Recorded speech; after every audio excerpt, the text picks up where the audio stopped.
Pinuntahan ng Provincial Veterinary Office ang Volcano Island. Sumalubong ang mag-inang aso na agad ni-rescue. May mga bakang nakatali sa tabing lawa. Nakaramihay mahina na dahil walang maayos na pagkain at tubig.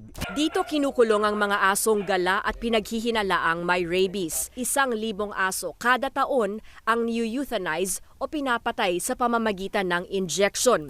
Ikinasa ng taga-DNR at NBI ang entrapment operation kagabi sa Mate City, Davao Oriental matapos makakuha ng impormasyon na may daandang hayop mula Indonesia ang iligal na dinadala sa lungsod. Itinuturing naman ng International Union for Conservation of Nature na endangered ang isdang tawilis. Kadalasan ang nahuli namin dito, payat, may galis, ina-isolate natin yun. Then after 3 days, kaysa naman mahawaan yung mga ibang aso, PTS natin sila.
One of the most spectacular groups of animals in today's modern era.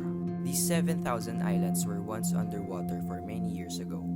Now, it's a specialized residence for all creatures that is living around the Philippines. The Philippines is considered to be one of the world's most biologically diverse countries that has been described by some environmentalists as being on the border of a major wildlife crisis. As advocates, we found out that there's a linking issue for many years already about stray animals, and we wanted to tackle that issue to voice them out and spread awareness. We will use this as a platform to advocate those animals who are in need because the habitat of these stray animals is being overridden by the society. The habitat that we want to dive in is Manila.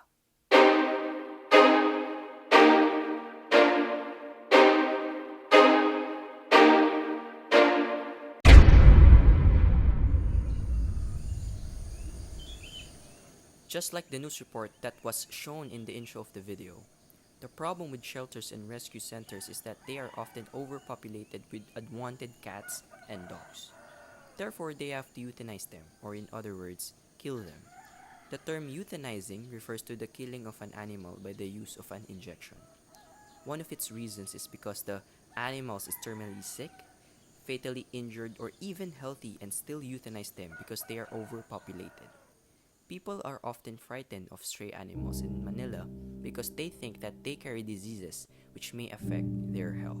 People frequently appreciate stray dogs and cats. The fauna found in Manila are two different results from development of human civilization. In a crowded urban city like Manila, most of the land and spaces are being occupied by human establishments, leaving the animals to be privately and directly conserved, secured, and nurtured in zoos. These animals need some decent habitats and treat them like humans too. Give them food and don't put them into risk like letting them go outside of the street or roads. We can see stray animals here in Philippines, especially in Manila. The place that a plant or animal lives is called habitat. Some plants and animals choose to live in hot, dry desert. These plants and animals do not need as much water as in other types of plants and animals. Some animals and plants live in a forest or cave habitat because they prefer color shady areas. Nevertheless, humans and animals still coexist together in an appropriate manner. though this is not usually the case for all animals. Stray cats and dogs are being treated poorly by civilians that sees them and interacts with them. The main point is, they are everywhere, lost and scattered, and not all of them have the benefit of having a habitat to stay in. I believe that people in the government should take some time to reach out to these animals and offer them a better life, as well as to control the growing population and to prevent them from creating more issues within the city. We realize that every creature is special because wherever and whoever we are, we can always find a place that we can call home. Cruelty towards stray animals is quite common. People have a moral duty to behave in a kindly way towards stray animals. The people who are cruel towards stray animals are uneducated and fail to realize that it is only because of the failure of people to discharge their responsibilities in the care of these domestic animals. Stray animals in Manila give the impression that they are ill because they are often very dirty and unkept. This is because they are uncared for by a person. We should not forget that these animals were domestic animals. This fear of a stray animal encourages its persecution. These animals around Manila have survived by the means of scavenging. The exposed waste that is considered to be their source of food, it enables them to survive on the streets. Without these provided food spring, they will have a hard time nourishing their well-being. There should be no stray animals. The phrase stray animals nearly always refers to stray cats and dogs. Stray cats and dogs are domestic animals which have strayed from their home where they were cared for by a person or a family. The problem of stray cats and dogs is our problem too.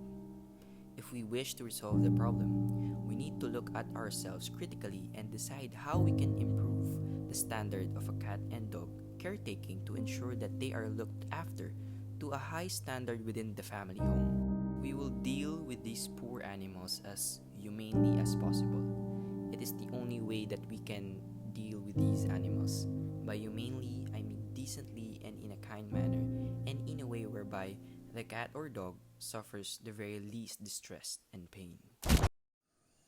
If you're going to ask me what contributions can we provide, although it's impossible for us to adopt every stray dogs and cats on the street, but imagine every family managed to keep a furry pet in their home. That can actually save a lot of their lives.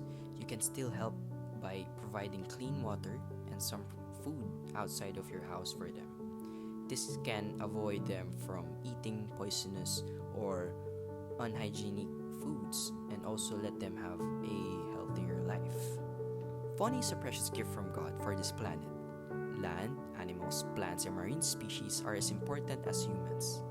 Every organism on this earth has a unique place in the food chain that contributes to the ecosystem in its own way. Now let's cooperate and be one of the Filipinos who raise advocacies to conserve our natural resources and keeping our country beautiful and world-class. Let's do our job to conserve and protect our nature. Conserve our culture and traditions that serves as a remembrance from our past. Conserve our fauna, especially the species of plants and animals that are unique and can be only found here in the Philippines. Always remember that we are one of the most blessed here on earth. That's why we need to treasure our country, or else regrets are always on the end. The significance of this video is its ability to inform the general audience about the Philippines' wildlife crisis and to educate them how to conserve our environment. In general, this video is created for the benefit of our future co-evals because the preserved wildlife has a large part to the people's lives.